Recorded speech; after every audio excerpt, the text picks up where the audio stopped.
साहेब एक आदेश जो आलेला आहे नेमका उपमुख्यमंत्री साहेबांचा काय नेमका आदेश आलेला आहे या निवडणुकीच्या अनुषंगाने? या संदर्भामध्ये आज जी बैठक झाली ज्याच्या बाबतीत मी दुपारी आपल्या सगळ्या माध्यम प्रतिनिधींशी बोललो की आमच्या शिवसेना पक्षाच्या जिल्ह्यातल्या सर्व मान्य मतदारांचं म्हणणं आम्ही ऐकून घेतलं जिल्हा कोर कमिटीनं आणि आदरणीय मुख्य नेते आणि उपमुख्यमंत्री माननीय शिंदे साहेबांच्याकडं हा सविस्तर सगळा अहवाल सदस्यांच्या म्हणण्यासह जेव्हा मी या ठिकाणी दिला त्यावेळी आदरणीय एकनाथजी शिंदे साहेबांनी ते सगळं ऐकून घेतल्यानंतर मला सांगितलेलं आहे की आपल्याला महायुतीचंच काम या निवडणुकीमध्ये करायचं आहे.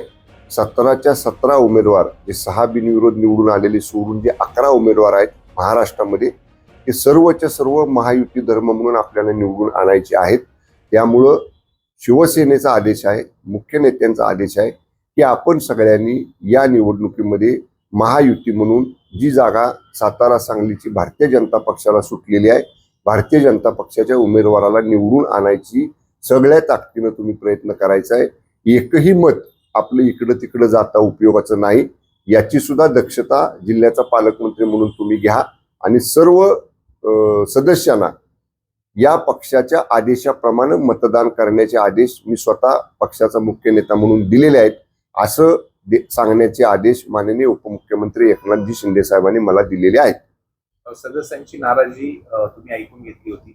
आता ती नाराजी आता कशा पद्धतीने त्यांना म्हणजे सांगितलं जाणार आहे जे मतदार आहेत? या बाबतीत सुद्धा मी आदरणीय शिंदे साहेबांना सांगितलेलं आहे, त्यांच्या कानावर ह्या गोष्टी घातलेल्या आहेत की मतदार जे सदस्य आहेत नगरसेवक आणि झेडपी सदस्य सभापती नगराध्यक्ष त्यांच्या भावना या संदर्भातल्या तीव्र होत्या तरी देखील साहेबांनी सांगितलेलं आहे की त्या भावना जरी त्यांनी व्यक्त केल्या असल्या तरी पालकमंत्री म्हणून तुमची जबाबदारी आहे.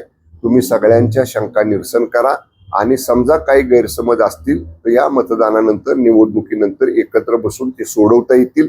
सगळ्या सदस्यांनी कुठलाही किंतु परंतु मनात न ठेवता महायुती धर्म पाळून या जागेवरती भाजपच्या उमेदवाराला विजयी करा अशा पद्धतीचे आदेश माननीय शिंदे साहेबांनी दिलेले आहेत. ओके. खानापूर तालुक्यातील एकमेव सर्वसमावेशक हक्काचं न्यूज चॅनल विटा लाईव्ह न्यूज चॅनल.